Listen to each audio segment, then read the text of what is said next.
Okay na kalabasa.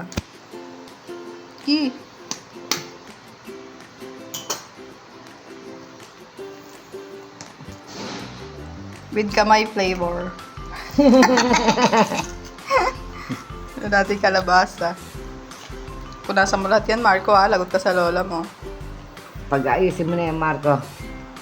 Doon sa likod nilalagyan ng mga paminta at saka asin. Sarap. Bukit na pagkain yan. Yan na yung okoy na kalabasa. Oo, meron. Ayan, nasa counter. And then, okoy na kalabasa.